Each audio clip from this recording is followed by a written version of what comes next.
Hey, this is Connor with Biker's Edge, and today I'm out riding the 2020 Norco Optic.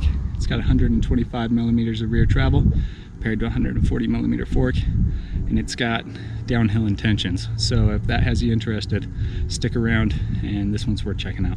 10, 9, 8, 7, 6, 5, 4, 3, 2, 1.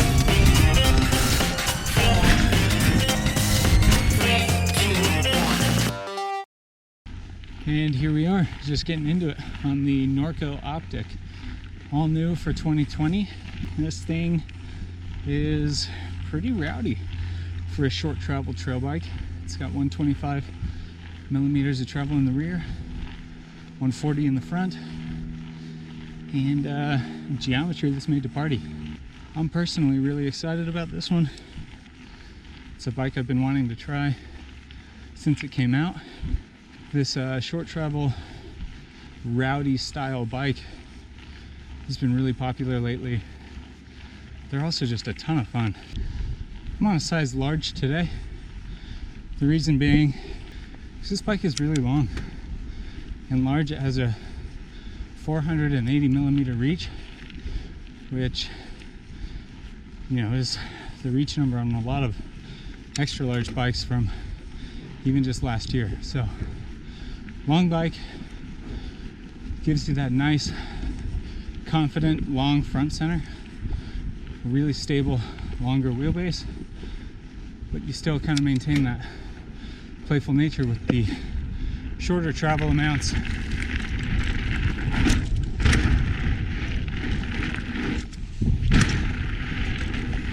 This is the C1 level build.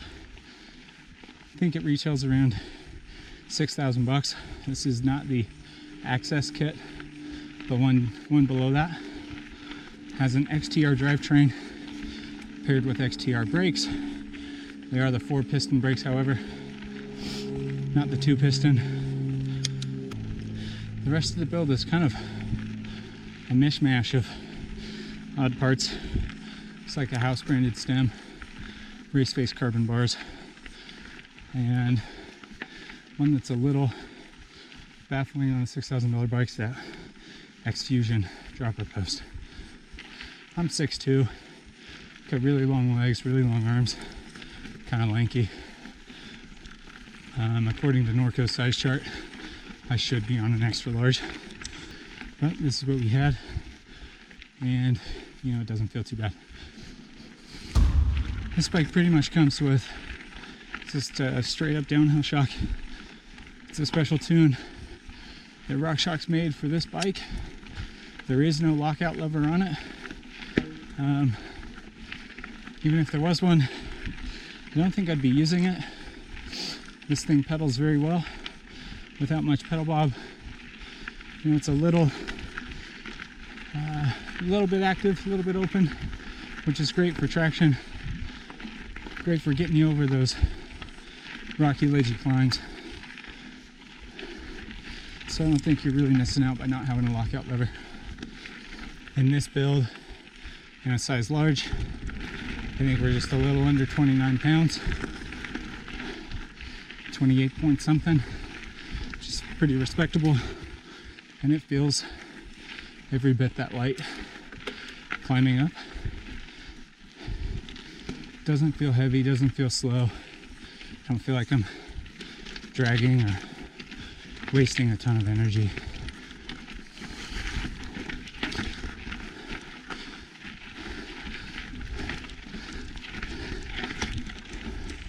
In terms of climbing, I'm trying to find something to compare this bike to. I would say it's most like the Revel Rascal, although I think the Rascal weighs a bit more. But in terms of pedaling performance, I'd just say overall climbing performance, it's pretty close to that. It's not too far off from the Orbea Occam. I think the Occam climbs a little bit better. It feels a little quicker uphill.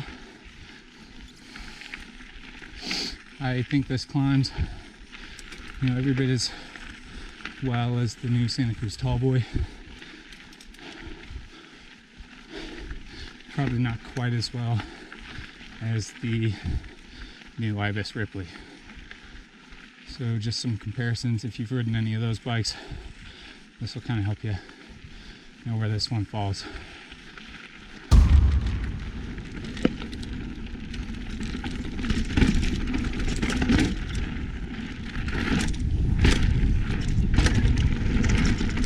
Oh geez, these brakes do not feel good. Holy cow. Right out of the gate, having to pump them up pretty bad to get them to work. That was scary in that first corner. This bike feels pretty nimble in here. I like it. It's just these brakes are not feeling good.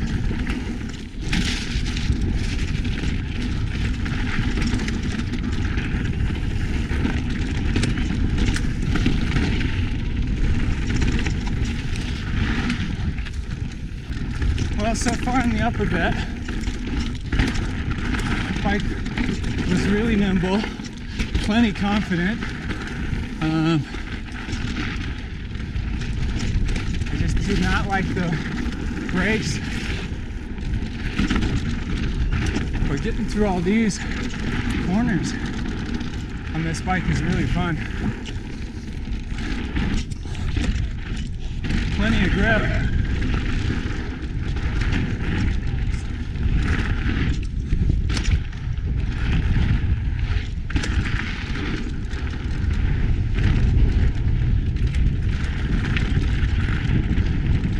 This is the plushest 125 mil travel bike I've ridden. It's not enduro bike plush,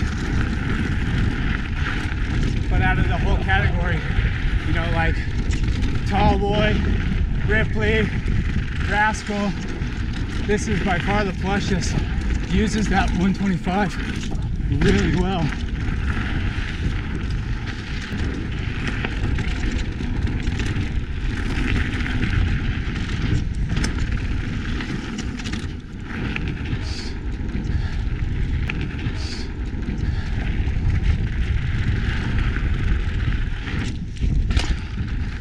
So in that semi-steep, twisty, fast upper bit, this bike felt really good. The corners are awesome. We're about to get into some jumps here. I am right at 30% sag on this, and I'm using full travel quite a bit, so a volume spacer might be beneficial in this. I don't know how much we got in there, but having a little more progressivity would be nice.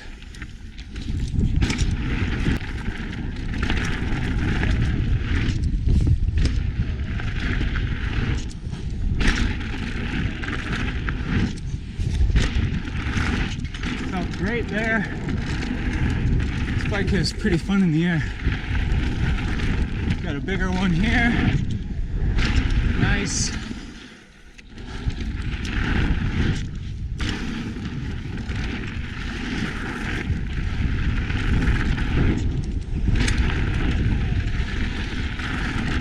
For a 125 mil bike, this thing is pretty confident. So trying to think about who this bike is for, I think it's for the rider who likes to get after it, but not in like a monster truck plow sort of way, or in like a poppy, playful, jumpy, jibby sort of way.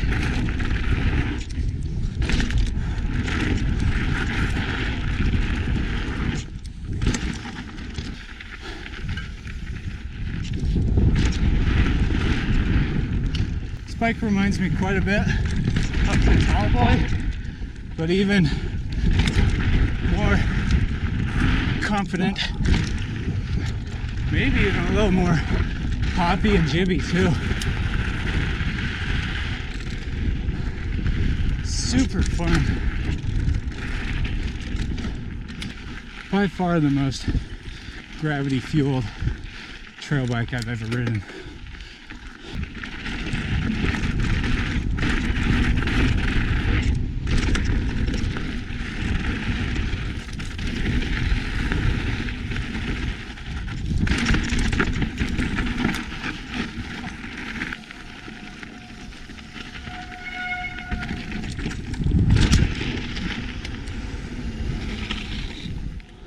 so just to wrap this thing up, personally, I'm a really big fan of this bike.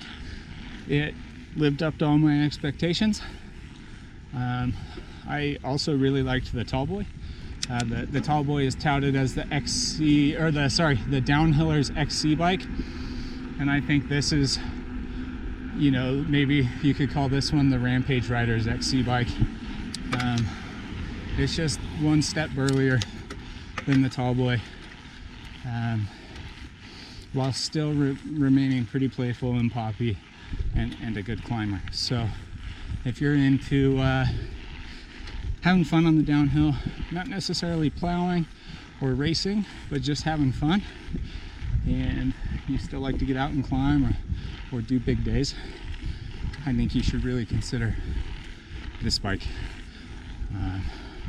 Other great bikes in this category: the Tallboy, the Ripley, the Revel Rascal. I think they're all fairly comparable, and they each have their subtle differences. These bikes are getting way more popular, and they're just so much fun. So come in, give a bike a demo, and we'll see you next time.